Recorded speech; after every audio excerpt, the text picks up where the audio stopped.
Psalm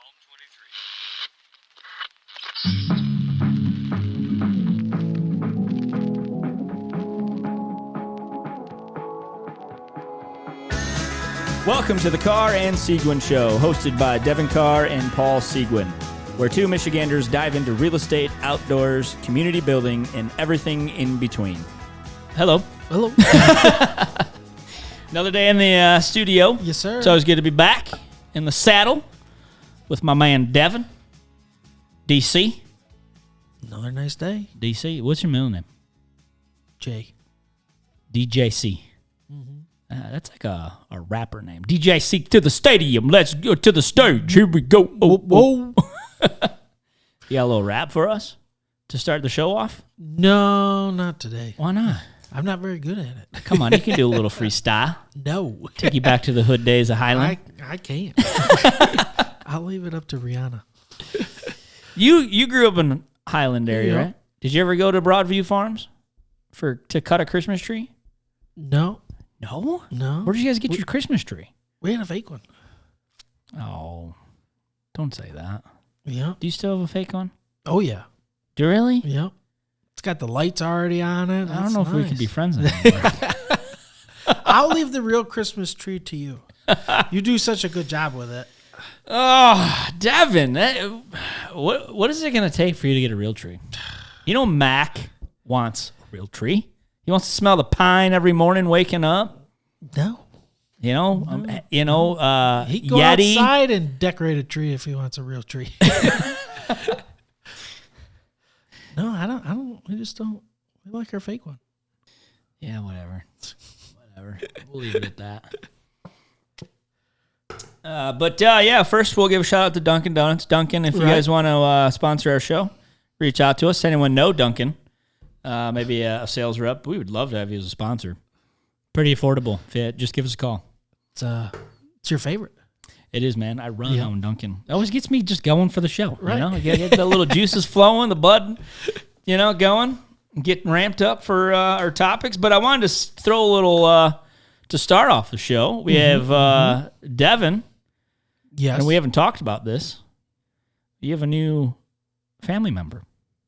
Oh, the puppy. Yeah, you got the puppy in the house. Yeah.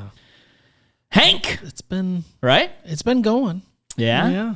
I saw a picture you posted the other day, Mac and Hank just chilling, Mac, taking a little snoozer Mac together. loves it.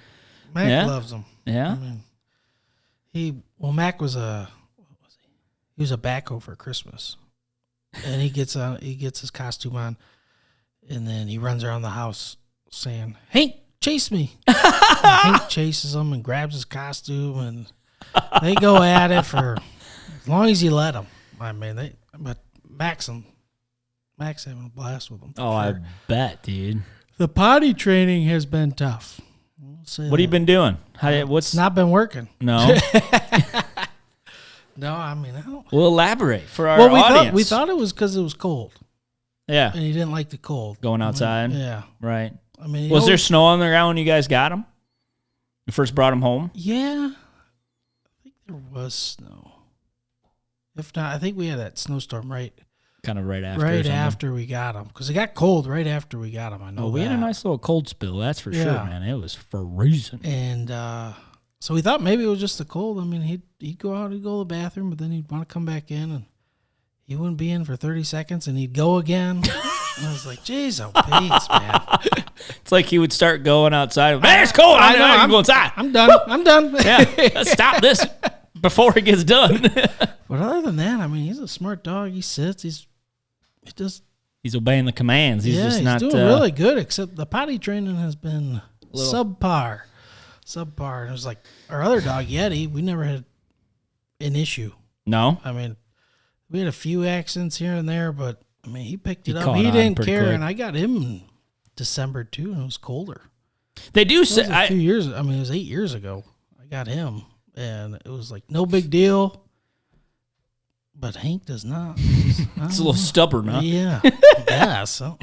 No, but I have heard because Jess has looked in. I mean, I don't know. We've always said dogs. To me, it's just kind of like, yeah, whatever, right? And just get them whenever. But because I remember we never really, if I remember correctly, growing up, we always got them during summer times. But what I was saying is that Jesse like has done research where it's better to get dogs in the winter time to train them.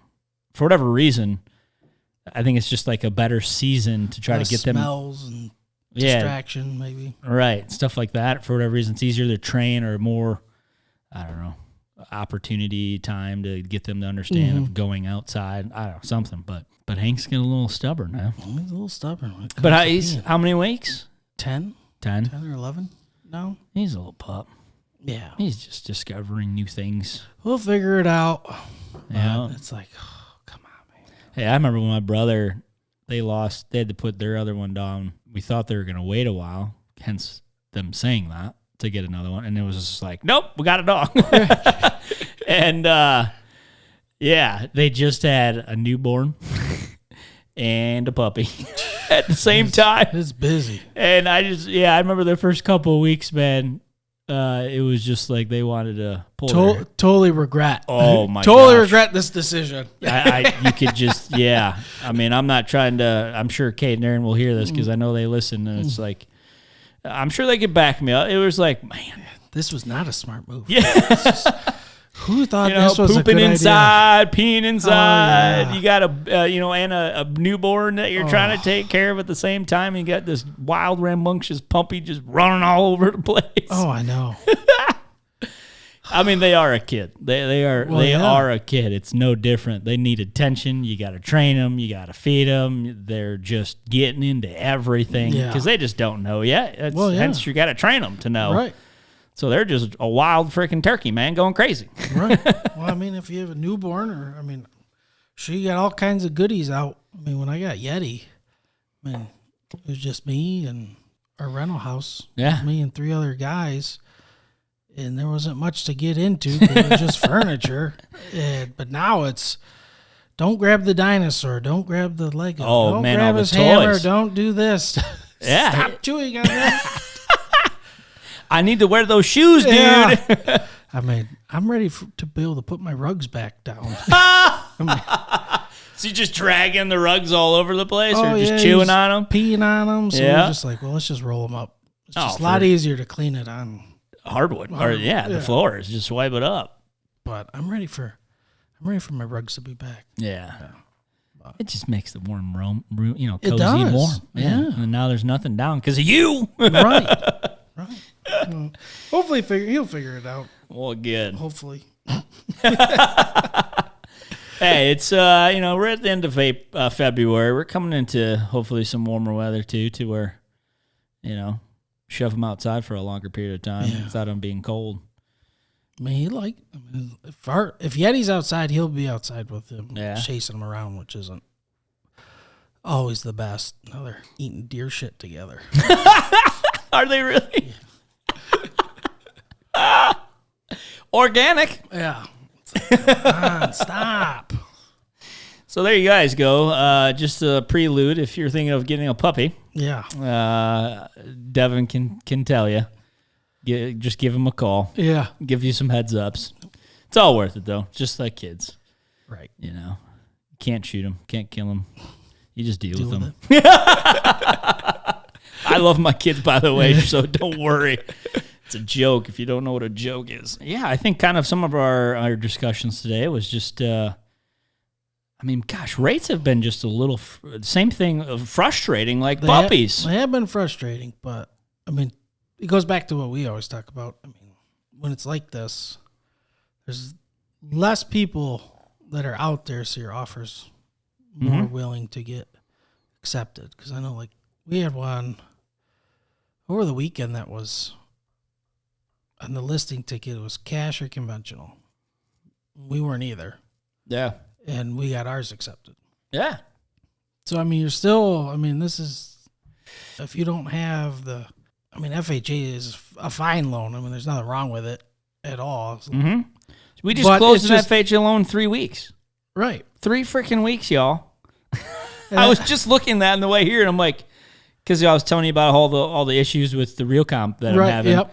And I had the listing pull. I'm like, motherfucker, we put this thing under contract on the 22nd? Closed the 14th. Right. That's freaking FHA. Yeah. No, it's just, there's not as much competition. That's all I'm saying. So, I mean, Right. if people are selling their house and maybe they're in a time crunch, they might be willing to look at something else they didn't really think about looking at. I mean, it even goes in hand. It's like the car dealers, right? So they make their deals at the end of the month. Why? Because they got to hit goals. Right. So they do things just to make things happen, right? And there's your tip, one tip for the day out of many we hopefully give you every show. If you're going to buy a car, hold it to the end of the month and then start negotiating. I'm telling you, it will work. I will say, though, I mean, we've been car shopping. You have, that's right. And we found one. I think it was closer to the end of the month. Maybe it was at the beginning. But needless to say, Yeah. we've went to a few places, and it seems like, I don't know, the car salesmen / saleswomen have really changed. Evolved. I Since mean, COVID? I would say one guy we went to was like, hey, yeah, just let me know. You know, I'm not pushy. I'm not doing anything like that. I mean, Yeah. And then the rest of them were like that. And then my mother-in-law bought a car, and they said the same thing. And we have a friend that buys all kinds of trucks and sells them. And he's like, yeah, things have changed. I mean, trying to get, a bunch of stuff thrown in there, that doesn't happen anymore. No. I mean, it's really changed. Well, yeah, and I would say because of how everything happened over COVID, right? Like, especially in the used car market and the new, right? There was a solid 2 years where it was take it or leave it for anything, right? I mean, if it was a used car, that market just exploded. Right. So, I mean, and I saw it firsthand when I told my truck, like the values and stuff, just like everything else, skyrocketed. And then just, there's no negotiating, period. Yeah. It was, you want the truck or the car? Here's the price, take it or leave it, because the next guy in line will take it. Right. Do you want it or not? And so that created that. And then the new car, because they were so short because of the freaking chips or do you issue. Want this new car, but half your stuff doesn't work? We'll call you in a year. Maybe we'll have a chip for and then we'll give you the chip when it shows up in our mailbox.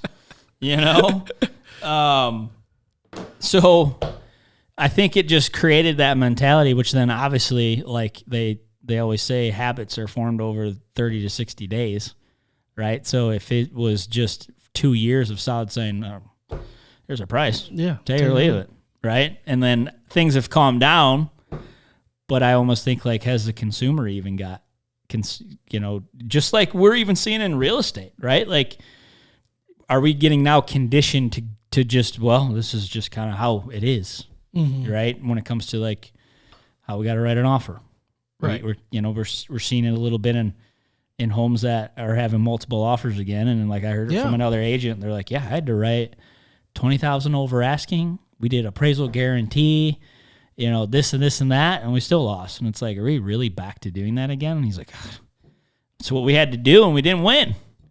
And that's crazy. And it's not like that's happening on every house, right? From even coming from what you just said, because it is true as well. But it's like, are we conditioned to kind of go to that? Because that's just what we've been doing,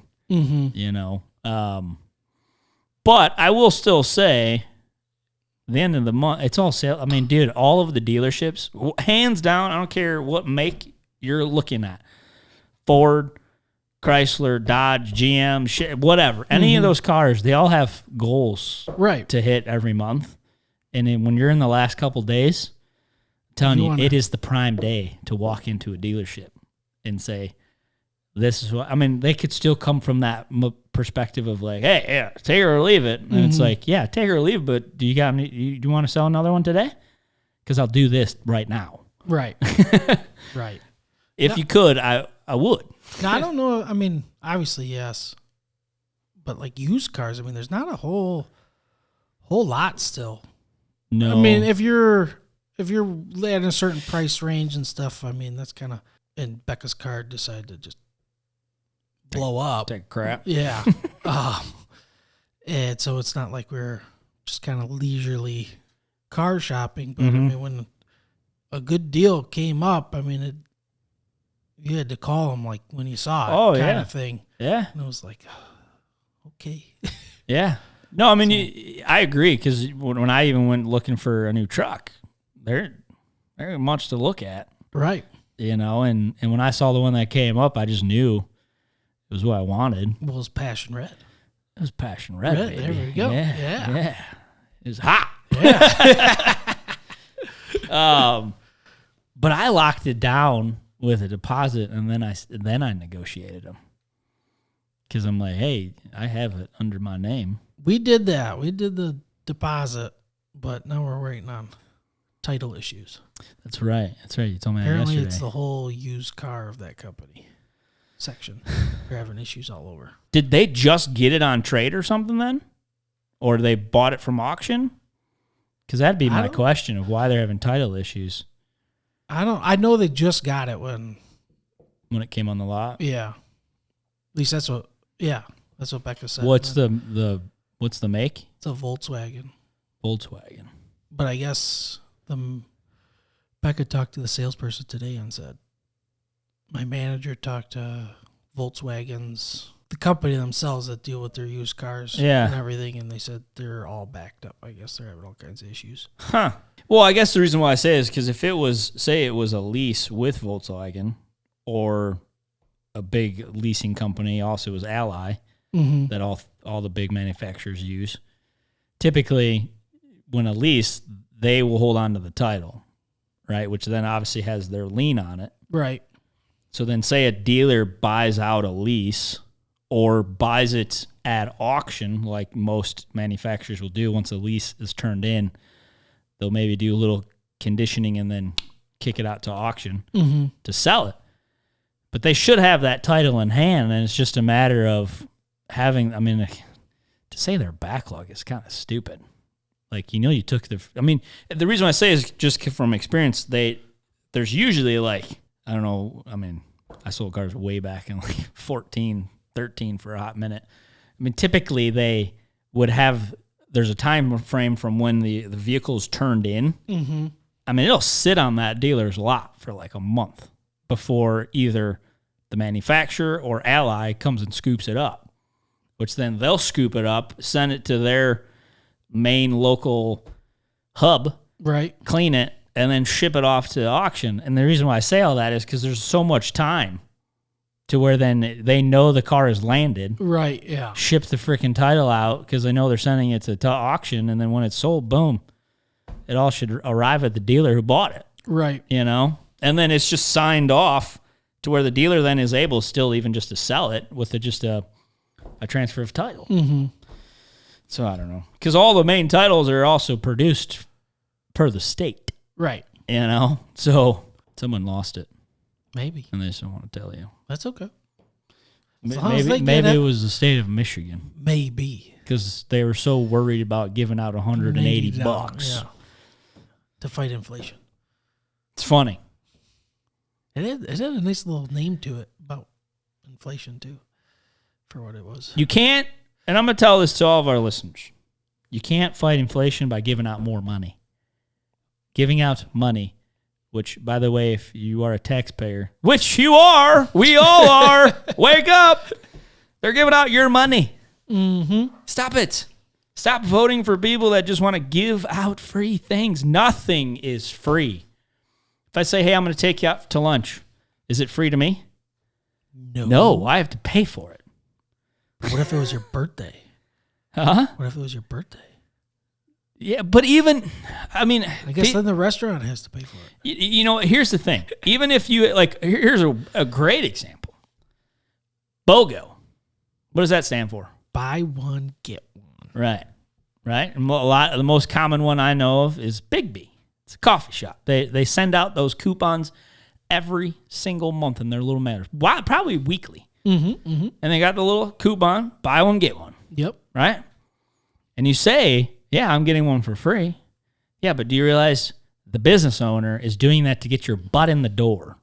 He's still covering his costs for that second drink. So is that free really free? No, somebody's paying for it.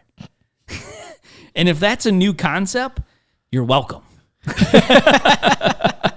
Like, nothing is free in this world. Absolutely nothing. Someone is either going to pay for it or is going to pay the price for it.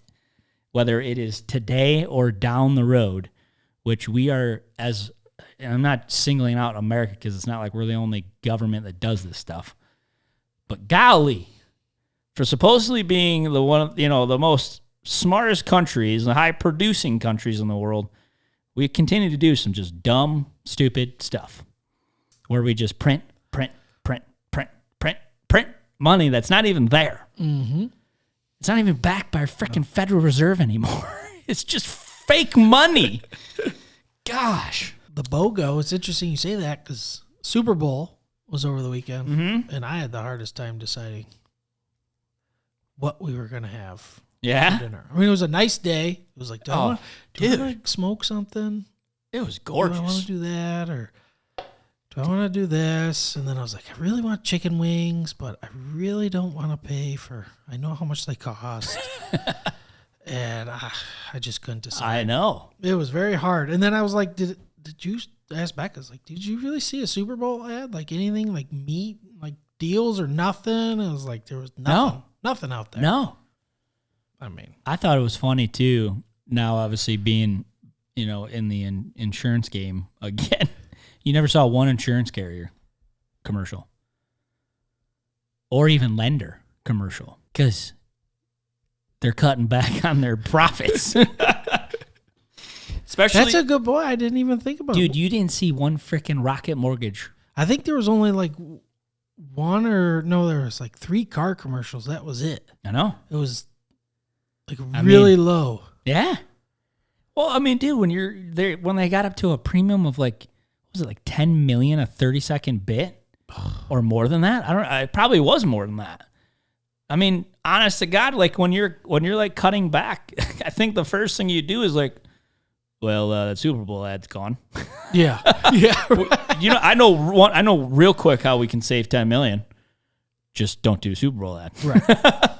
Do all the other TV commercials at a fraction of the cost. Yeah. Yeah, I mean, it is crazy. Yeah. No, I remember that. I'm like, usually you see like a zillion freaking Rocket Mortgage. For all of you idiots out there who think they're great and holy, how come they're not spending multiple commercial spots in the Super Bowl this year? Why? Because they know they're not only just doing less, but also all of your fees you paid for it. I mean, I did have that conversation the other day with somebody, but boy, that is some great points though, because I didn't really think about this. Where was all the beer commercials? There were some beer commercials, but there wasn't a bunch of beer commercials like there normally are. All those guys the multiple people or multiple commercial companies must have all scaled way back, eh? Oh yeah. Yeah. I didn't think about it till you said it either. It wasn't, I mean, you had one Doritos.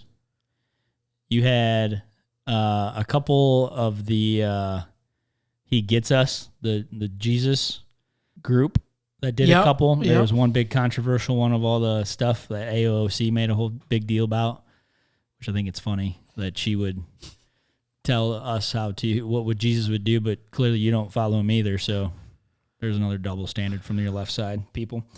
But no, there wasn't, you can tell from especially the last, like, I'd say 5 years, there was a very consistent 10 companies that would maybe have multiple commercials every year. Well, there wasn't I think this is the second year in a row there was no Budweiser horses either. The Clydesdales. Mm-hmm.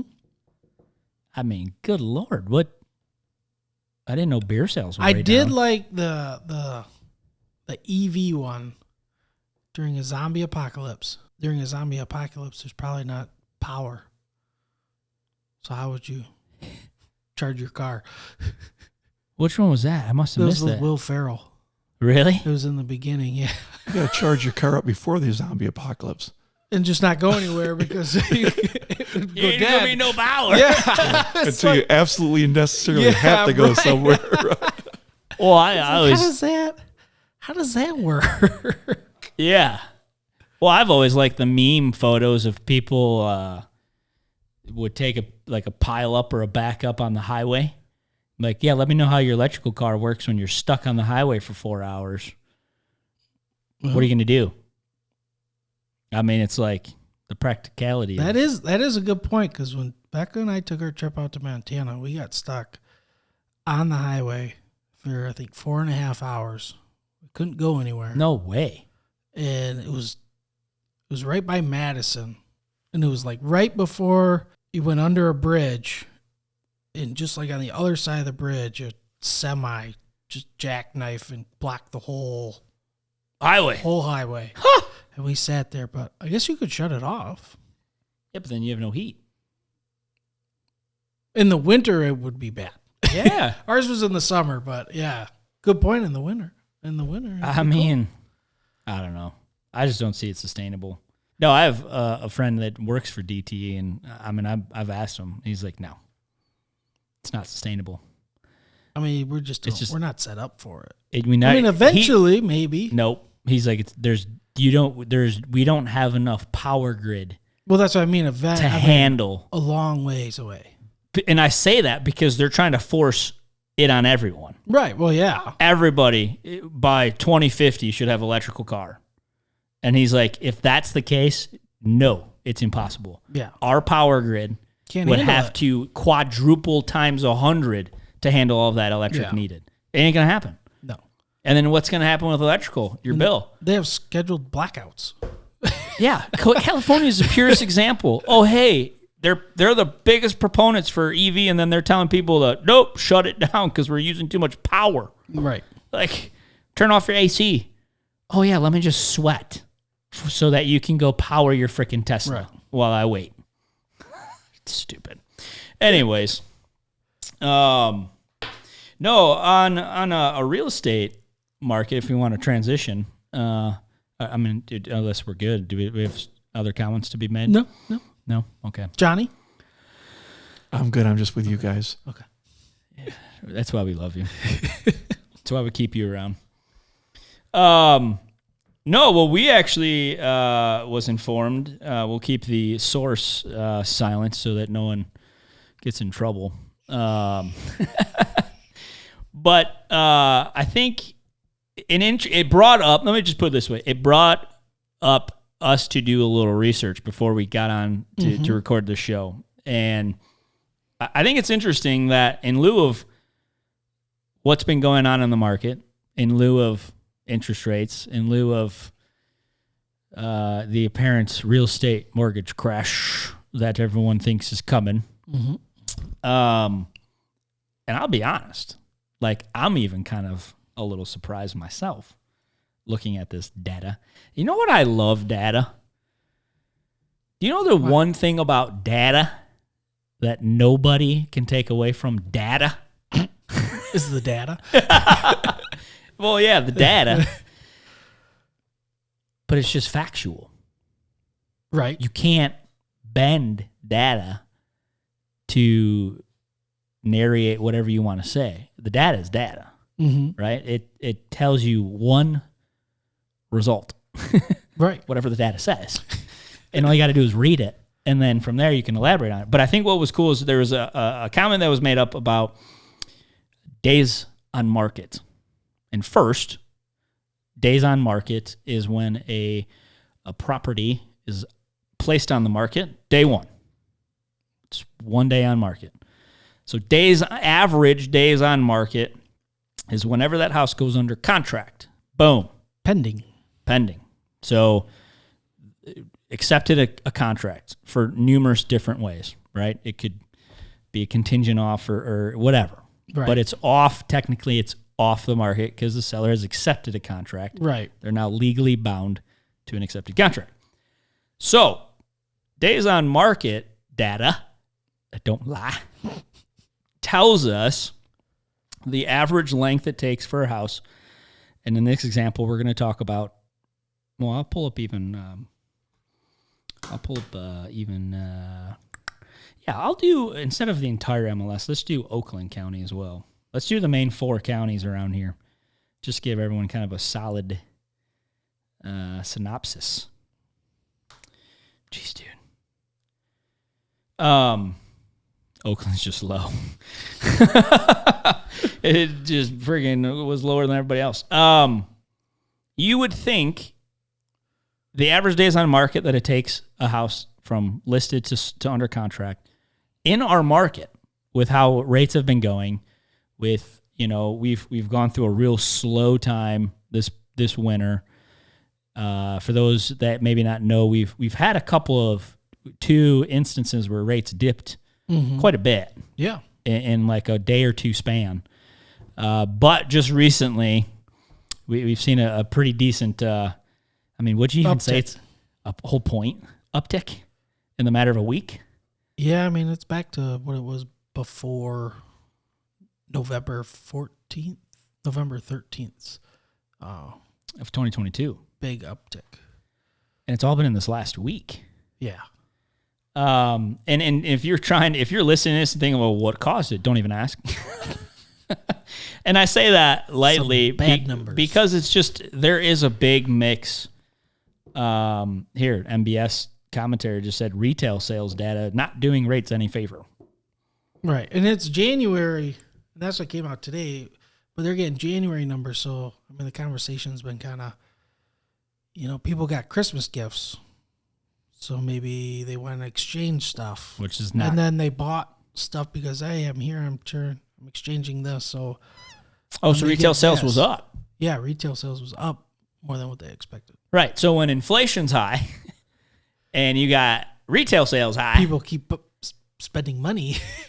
It's not good. It's not good to bring it down. But that was what I was getting to even say, is we have contradicting data, right? Feds are trying to fight off this a ginormous inflation rate, right, by increasing rates, slowing the market down. If you guys don't know, that's why they keep doing that, is because they're trying to slow the market. Right. They're trying to pause it, trying to freeze it a little bit, cool things down, so that comes down, because obviously cooling the market, things aren't moving. People aren't spending as much. But when you all go out there and spend a bunch of money, it's not helping. So stop spending money. Yeah.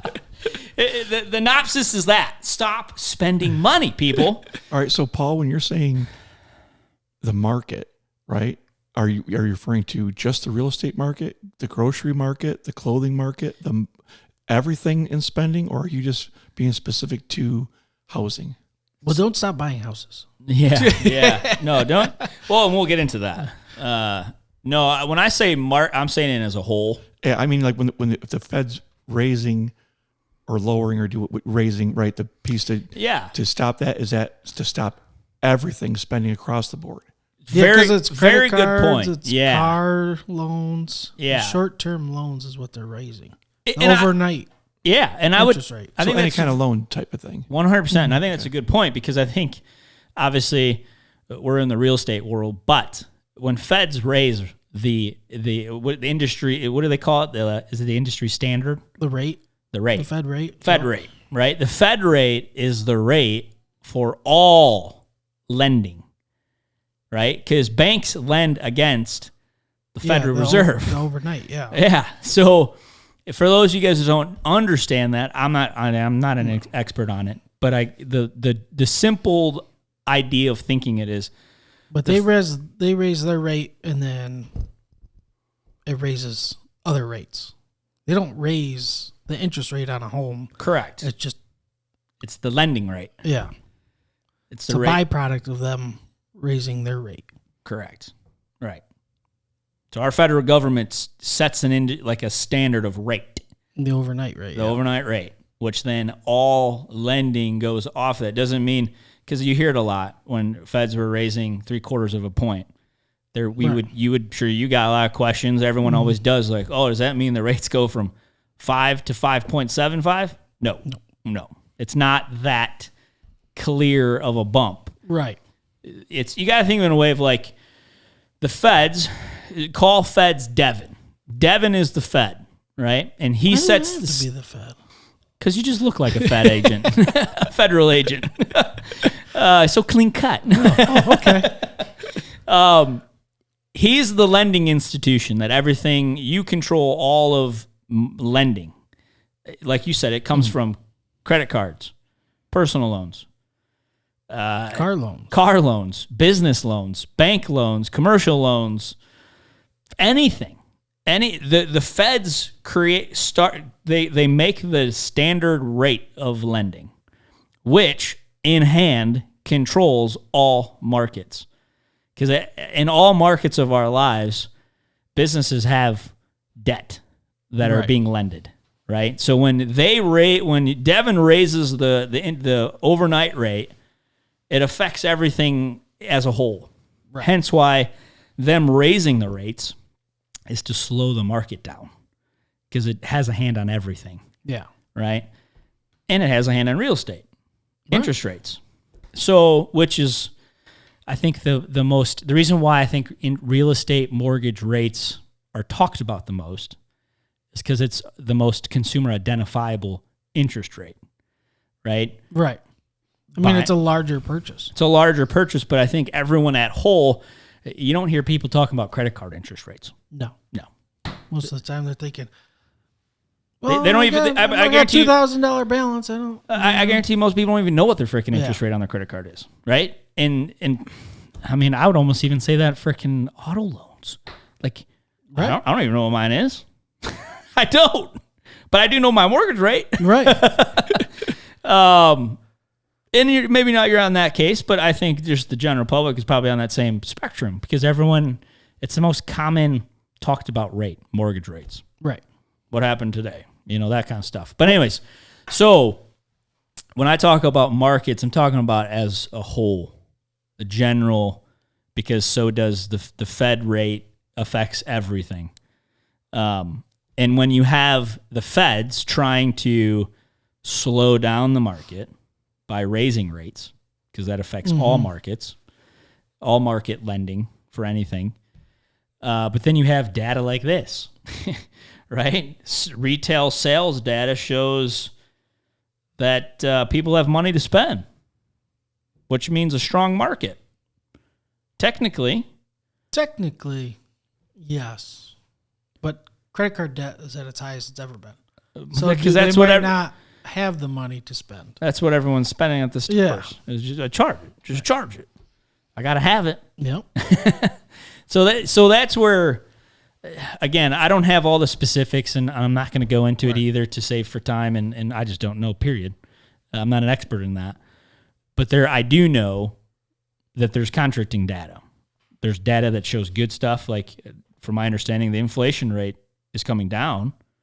It's kind of coming down, but then there's a lot of other data that would really point to a different direction, to where then it's just, I mean, let's just face it. Sometimes when the feds talk, you're like, what the frick did they just, I don't even remember what they said. Mm-hmm. Because it's almost like, do they even know what they're doing? Like, do they know how to combat this? It's been a struggle. Yeah, which I get, because, I mean, honestly, I don't think we've ever been in a market like this. It's usually one clear, we're in either a clear direction, where right now it's just, you got strong markets, you got weak markets. You got strong data, you got bad data. And it's like, okay. So you just heard about a bunch of tech companies laying people off. A bunch of people. Big names. And 20,000 then all layoff. of a sudden, unemployment rate is low. Comes in low. But looking into it, I mean, you got to look into the data. I mean, if you're not on a job for more than 6 months, you can't file for unemployment. And there's a lot of people that get let go that don't file for unemployment because it's just not worth it. All right. I mean, there's a lot of things in some of their reports that they look at that don't necessarily make sense. Right. Essentially. Right. They're weighing heavily on one thing versus, like shelter. The CPI came out. I mean, shelter's 39% of that report. Rent has been going down, but they're still showing it going up because they're behind of what's the data. Right. So it's just a matter of, I mean, what happens when all of a sudden that shelter shows it's going down, and that's 39% of a report? I mean, Should have the opposite effect. yes. Right. A good one. Right. Right. Which we're needing. No, it makes sense. Hopefully it makes sense to you guys all out there as well. Just kind of where, I think the volatility, where Yes. we go down and shoot up. Well, it was like, what was it, a couple of weeks ago? It was going well, and then just a few bad days.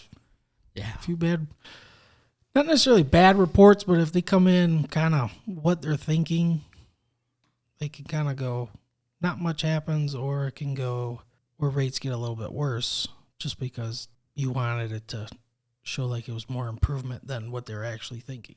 Right. If it's actually what you're thinking, it's like, well, we're wrong. Right. We're exactly where we think we are. So hopefully that all makes sense for you guys listening.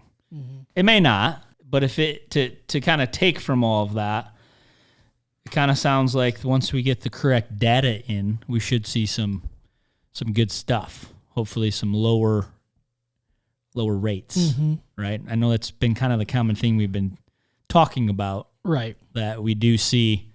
But I would say, I mean, on that, I was talking with someone the other day about it, and I meant to do a Facebook post Post it, baby. last week, and it was a simple question. What do you think the worst question to ask a mortgage lender is? The worst question to Yep. ask. If you had to choose between interest rate, lender fees.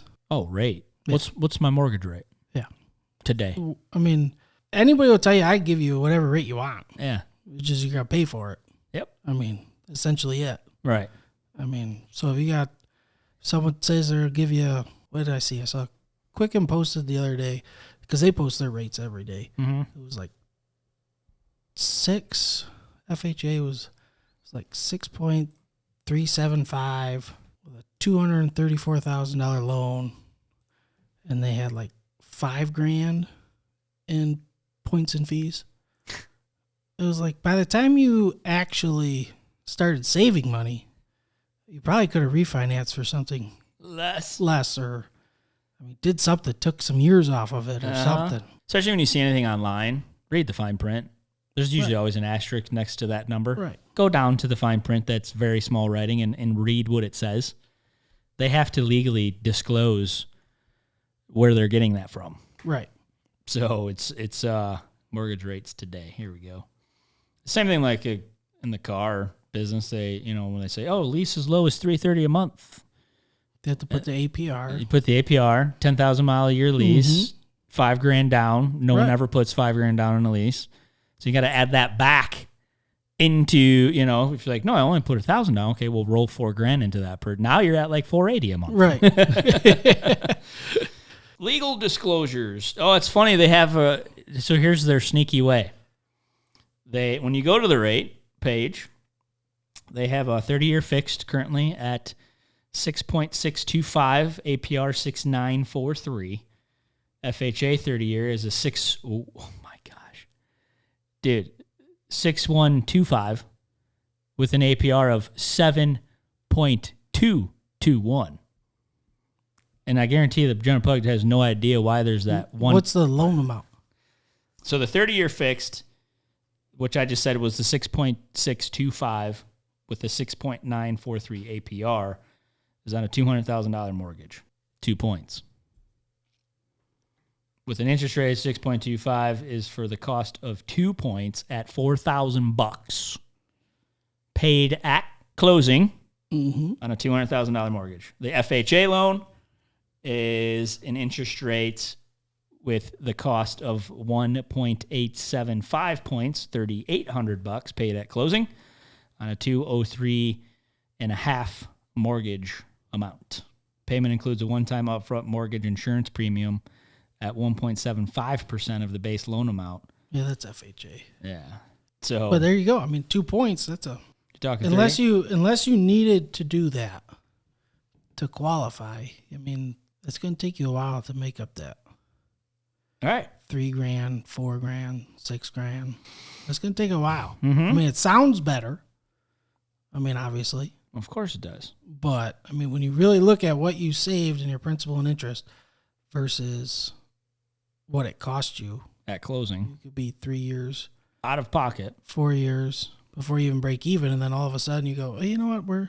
Family's growing. we weren't planning on being here this long, so you never really even saved money. Well, it's exactly what you just said. You said 3 to 4 years.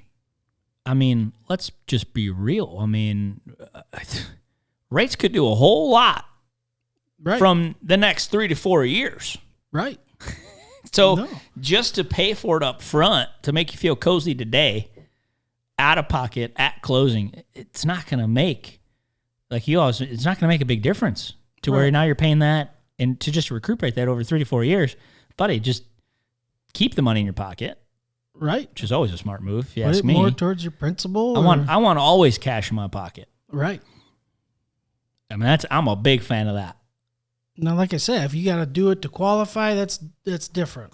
That's a different, if you need to get your ratios down or something like that. Right. That's different. But, I mean, if you don't have to pay points. There's no I mean, reason. now, obviously, if you called somebody and they said, what's your rate? And they say, well, I'll give it to you for 10%, but I don't charge lender fees. Then you might want to start. Yeah. I mean, they might just be, that's a little crazy. They're just Given what everyone else is saying, but, I mean, just to ask somebody what their rate is. It's not I don't want to say smartest, but I mean, there's better questions to ask 100%. versus that one. Interest rates, I mean, well, I think also it comes to mind is what you're going to tell me today. If I start looking at homes a month later, it's completely different. Right. It doesn't even matter. Right. Interest rates change how often? Daily. Thank you. So what does it freaking matter? And during the day. All the time. Right. All the freaking time. So I think, I'll get to the data here, but while we're on the topic of conversation of rates,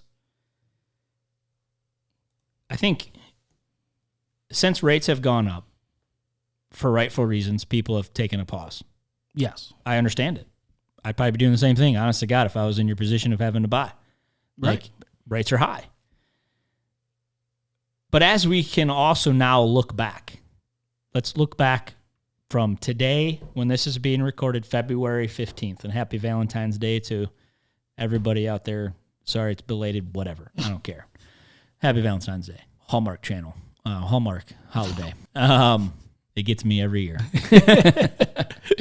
Hey, I love buying flowers for my wife, so the more reason to do it, why not? But we can look back now from today, February 15th, to, I mean, rates really started to rise towards the end of summer, right? It was when we started to see that slow trickle up, I think the fear that was being, whether it was because of rising interest rates or media channels or whoever, talking about this and that, homes are going to start coming down, rates are going up. Just wait for the better, I'm just going to wait. It's going to get better to buy, and there's no reason to buy now. I can tell you right now, that whole theory was none of that happened. Sure, some rates went high. Right. Rates did go high. If you did stick around the market, I think a lot of people actually got some pretty good deals. Yeah. 100%.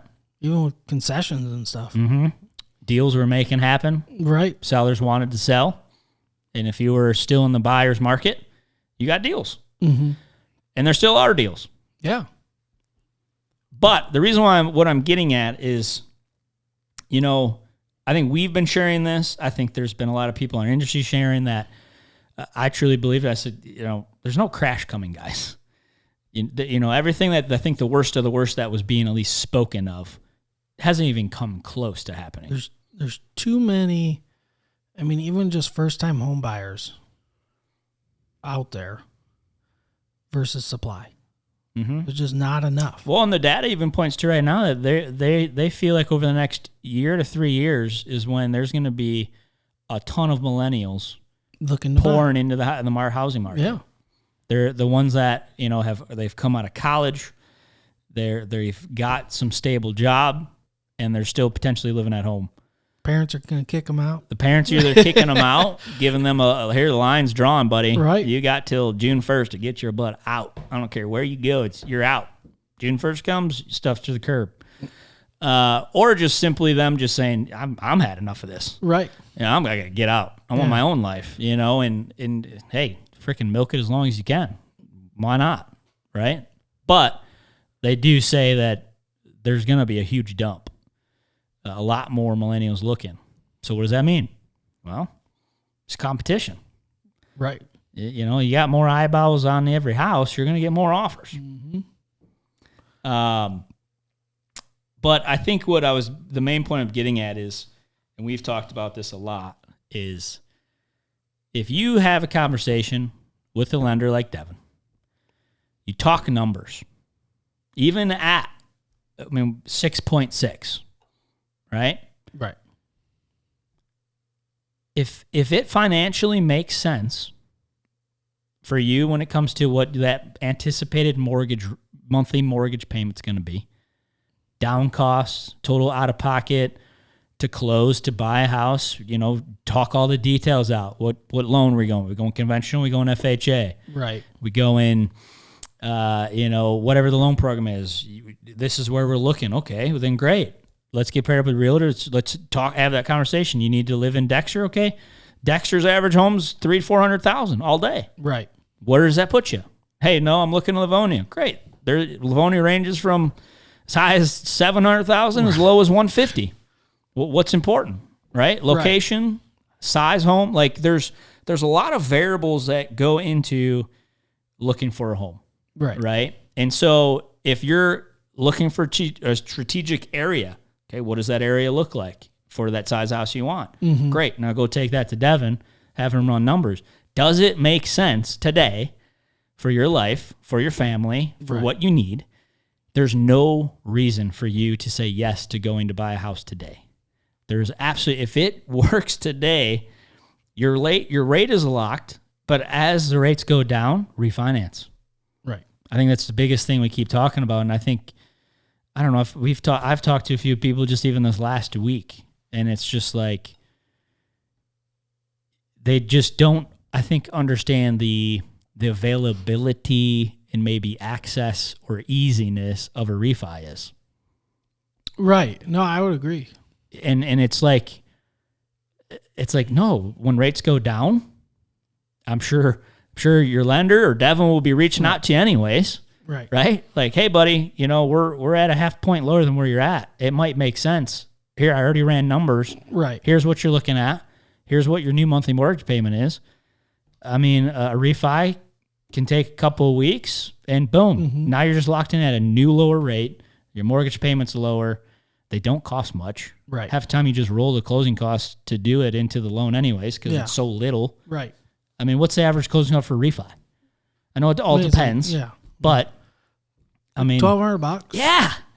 And I mean that I literally tell everybody $1,500 estimate. Don't count me. I'm not a lender, but I can tell you if you're going to tell me $1,500 and roll it into the loan. So I'm not going out of pocket. Right. But I'm securing a lower rate for another 30, 15 years. Guys, it's pretty simple. And sure, there's steps along, but it is that simple from the standpoint of just how easy it is to just rock in a lower rate. I mean, for crying out loud, I'm sure you've had some clients that have probably refinanced like 3 or 4 times in the last freaking couple of years. Oh, yeah. They're like, boom, hey, half point lower, do it again. Yep. Boom, half point lower, do it again. Do it again. Why? Because you're just simply locking in the rate. Right. I mean, shoot, maybe you got a job, a pay increase. You want to take 10 years, 15 years off your mortgage, whatever it may be. I mean, that's an option. Yeah. I mean, there's a lot of different things like we talk about you can do with it. And I think that just goes in hand of knowing like whatever your life current situation is, right? So like I have some clients right now that are coming into the boat. One is just life change, getting engaged, getting married. They want to own. He's sick of renting. Right. I mean, renting has its place. I say that all the time. If there's a certain time in your life, then renting makes sense because it does. There is a time and a place for renting makes sense to cap your expenses. Because be real, owning a home isn't cheap, y'all. No, it comes with maintenance. It comes with responsibility. I say that because it's also fun. You own it. It's you. Right. Your house is you. Right. And the cool thing about things break, but again, we can.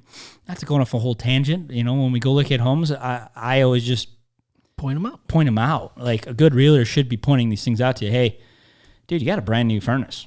You got a brand new roof. You got new windows. Like, your big ticket items in this house, you're solid. Or the vice versa. Right. Hey, this house is great, but you better budget for a new roof.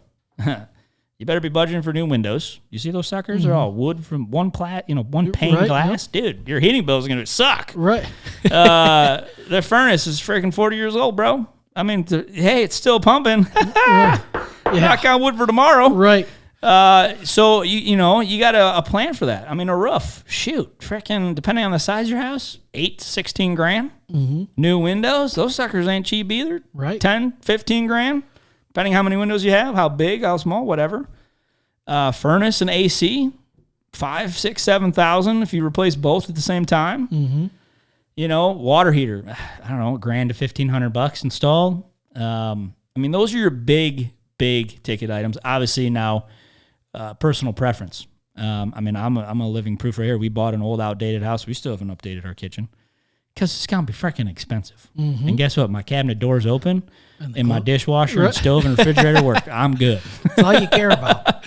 And I have 3 kids, so doing any kind of projects just suck. Right. And that's the other thing. Realistic evaluations. Right. I'm gonna hit it right in the head right now for most of you people. Ambition is good. Reality is sweeter. Mm-hmm. I love it when clients are like, "Oh yeah, no, we can do that. We'll update this," and I'm like, "Yeah, it took me 2 months, buddy, to do my freaking garage, and nobody lives in that." Right. Yeah. You started knocking down walls and tearing apart a bathroom, and what was on HGTV? They did it. Yeah. Oh, they did it in 30 minutes on the TV show. Right. Can you believe they went from a junk hole to a $1 million house. Right. I can do it. Yeah, we won't get in that discussion. But it's just, I kind of getting off on a tangent, but, I think it's just always, like we talk about time and time again, just have a conversation. Right. And if there is a need for a new house, I'm going to tell you this right now. Do not be concerned about the interest rates. Right. And stop listening to mom and dad. Yeah, Johnny, I said it. Stop listening to mom and dad. Stop living your auntie or your uncle or grandma or whoever the frick else, your neighbor or your best buddy who bought a house in frickin' 2021 and is sitting on a 2.7 interest rate. Yeah. Who frickin' cares? Your life is your life. It's not theirs. Right. Okay? And when it comes, I say that in regards to interest rates. Stop worrying about what other people have gotten. Stop worrying about where they were 3 years ago or in the last couple of years. If it makes sense today, there's no reason for you not to buy real estate. It's an asset that appreciates over year. Mm-hmm. And even if you say, well, what happened to the market crash? I said, well, then tell me where we are now over the last 30 years when a house was for 30 years ago. Right. And then come tell me if it's a good investment to buy into. It's a heck of an investment to buy into. Mm-hmm. And it all starts with a conversation, guys. Maybe your plan is 2 to 3 years, right? You know that, hey, we have one kid and we're planning on having a couple more. Well, great. Then this house isn't going to probably sustain you for 4 or 5 years, right? Right. Then don't worry about it. But your house is going to appreciate because data already points to that. Right. 100%. Who cares about the interest rates going up and down? Well, as soon as they go down, Devon's going to call you. Are you comfortable? No. That's all that matters because I'm telling you, over time, it's going to be a good investment. It always has been a good investment because history tells you it is. Mm-hmm. And if you look at the history of interest rates, you're just going to get lost. Why don't you look at the home value history and then make your decision upon that? Because home values is really at the end of the day all that matters when it comes to buying an asset. Right. Because it's growing. Your interest rate does this. And all you got to do is when it does this, refi. Because guess what? It's fixed. Right. So, Devon, if I buy a 30-year fix from you today at 6.6, does that mean it's going to go up to 9? Say it say in a couple of years for whatever reason it just skyrocketed to 9. Do I have to? Is the bank going to readjust me to 9? No. What does it stay at? Not at a fixed. What does it stay at? What you got it for? It's a great deal. Like You know, and if it goes lower, am I still stuck at 6.6? Not if you want to refinance. Yeah, only if you don't do anything, dummy. Right. So, I mean, I say that because I'm passionate about real estate. Okay, if you can't tell, I'm just a passionate guy, yeah. right? So I'm not coming across as trying to call you a dummy by being indecisive. But if you are indecisive, you are a dummy. Analysis paralysis, as they call it, right? If you think about something way too much, you're just, yeah, I won't make it. I mean, sorry, I love you, Dad, but it's my dad's exactly that. I love him to death.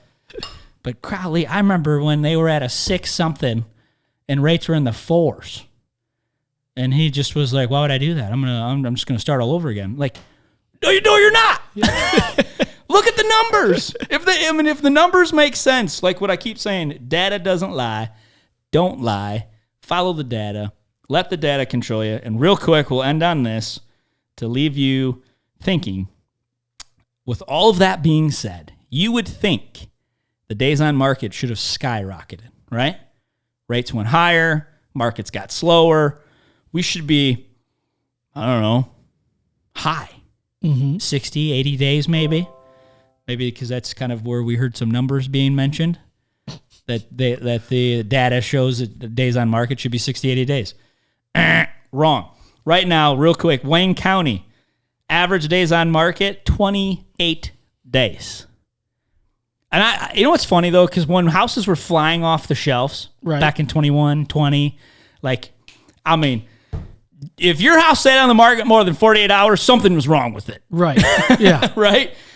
But you know what the days on market in that time? They're still in the 20s. People are like, no, it's not. That's impossible. Every house I ever look at is gone in one weekend. Data doesn't lie. Right. Even during that crazy time, the average days on market was still in the freaking 20s. So here's a little stat. Wayne County currently is at 28 days for January. We're not done with February. So we don't have February's data. Right. So from January of 2023 to January of 2022 has only gone up 7.7% of 28. So that, I mean, let's just, for easy number sakes, for you people out there that don't like math, let's say it went up 10%. Mm-hmm. Which 10% of 28 would only be 2.8 day increase from the last year.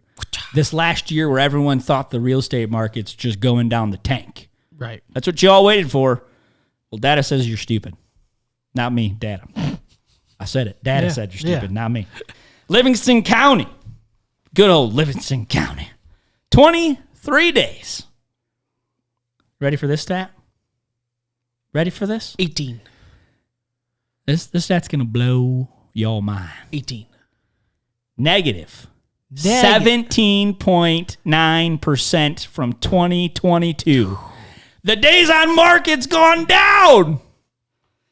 You're not believing me. If you want to picture this data, I will email it to you. Just call me 734-732-5185. Okay. Washtenaw County. Ooh, I love Washtenaw County too. They are the strictest county in the state of Michigan when it comes to well and septic. So if you ever want to buy a house on well and septic, I advise you to buy it in Washtenaw County. 23 days on market as well. Same thing as Livingston County, negative 14.8. Year over year has gone down. I thought we were crashing, Devon. Shouldn't they go up? I mean, if you look. If the market got bad, shouldn't it have gone up? And Oakland County, it's another good county. It's a big one. It's an expensive one. I grew up there. Yes, you did. Yeah, that's right. That's right. 23 days as well. I see a common theme here. 23. Like Michael Jordan's in the room. Still flying off the shelves. Michael Jordan is in the room, fellas. Right.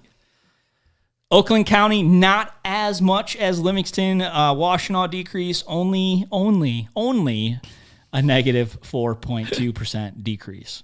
Days on market. I mean, it makes sense just because, one, we're winterish. Mm-hmm. But, I mean, if you look at Realtor.com or Zillow or whatever, I mean, if you look in a city, there's still only 1 page, 2 pages of homes, and that's with a bunch of people sitting out right now. Mm-hmm. I mean, it's only going to get more, like you said, competitive out there. 100%. I mean, but there'll be also a few more homes. I will say this right now for those of you all listen. I think this is going to drop in a couple days. There is already heat up in our market for real estate, just to real estate. I don't know how all the other markets are doing, but I'm telling you right now, there is the stove temperature is rising in real estate already, and I say that as a warning that as more people, I think, and I might be wrong. This is my opinion, not yours. I think people that have waited realize this crash isn't coming.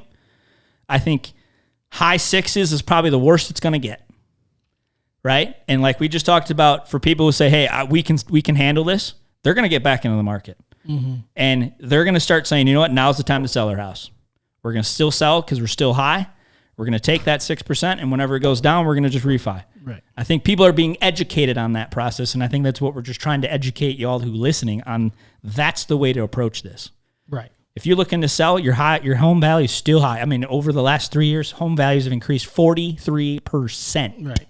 I mean, there was a slight dip in everything, but I mean, in the grand scheme of things, the spring market's here. I mean, it's coming. The drops, quick. The price drops have kind of dwindled, and they're Well, not there anymore. The only reason why price drops happen is because things cooled off. Right. Sellers that needed to sell were willing to negotiate. Right. Negotiating means lower pricing. But as things are now coming back up, spring market's here. What happens every spring? It picks up. Right. Regardless of where we are. You could be in the worst economy entering, spring just picks up a little bit.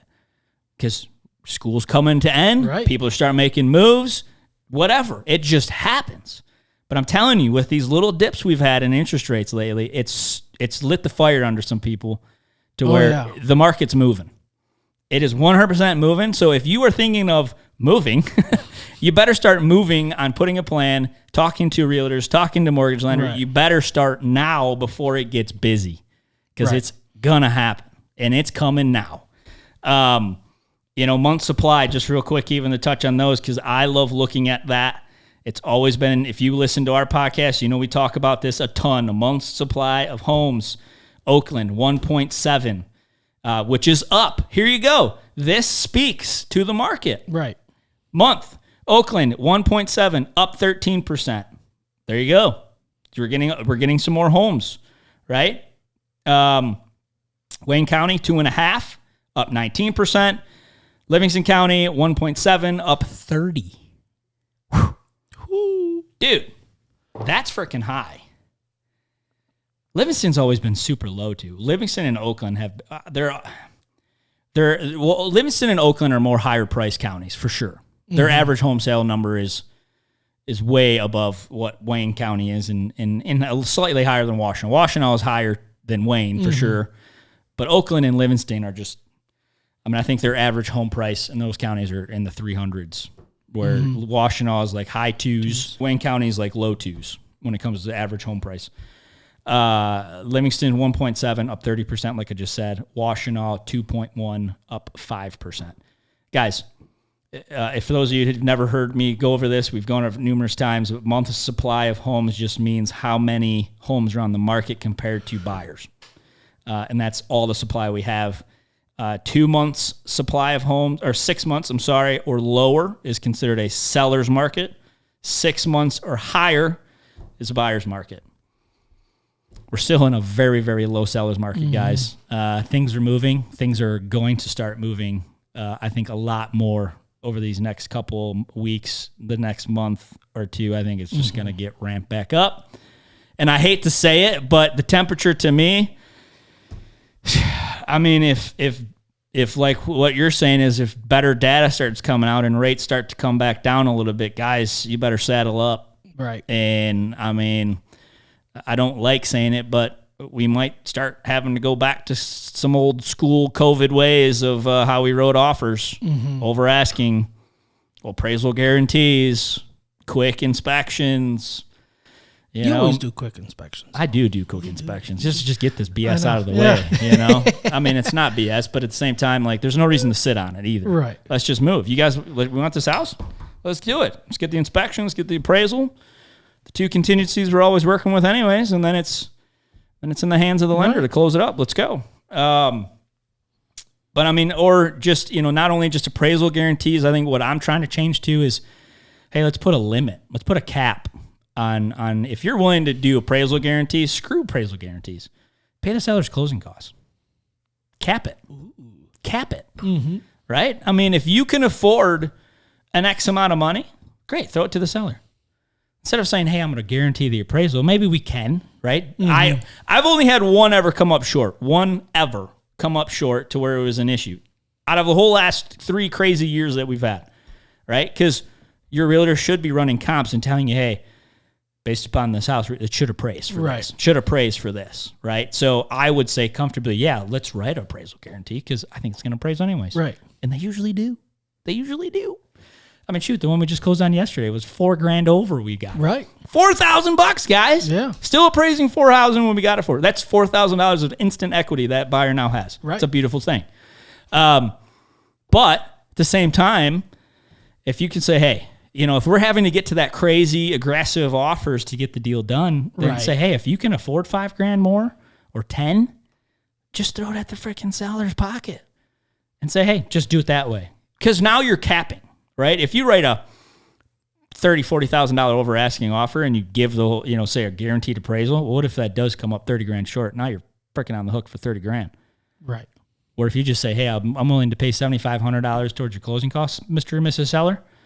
Well, now it's capped. Mm-hmm. You can plan for that a little more easier. Those are good options. Those are things to do.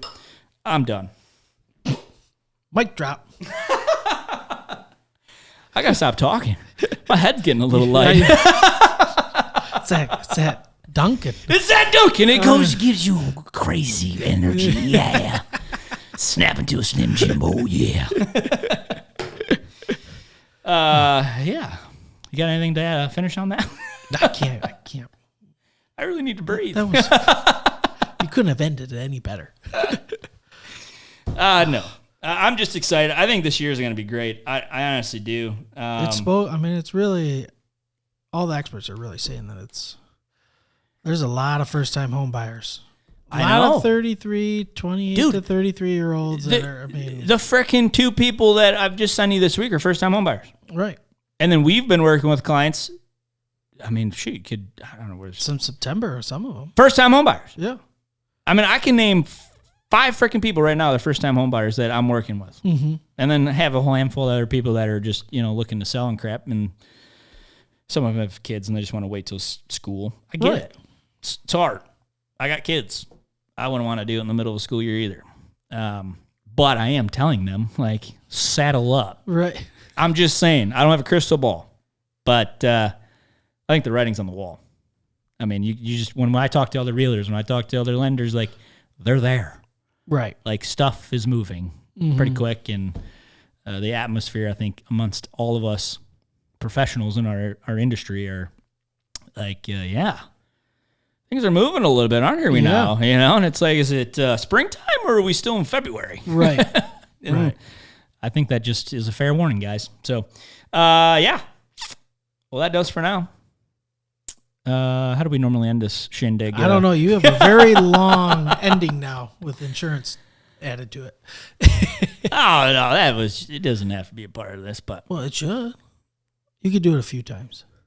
Yeah. Might as well. Well, while you're at it, if you're thinking about shopping. Yeah. Your home and auto insurance, give us a call. Seguin Insurance Agency. We are ready to serve you. Over 20 personal lines carriers. We'll shop you. We'll save you. And hey, maybe you got good coverage and pricing already. You don't know until you shop, right? Right. You don't know until you shop. Seguin Insurance Agency, 734-786-3915. I'm Paul Seguin with eXp Realty as well, your trusted real estate realtor. I don't know what the frick I'm saying. I'm Devon Carr with Gold Star Mortgage. This is the Carr and Seguin show. Who put the question mark on the prompter? Damn it. See ya.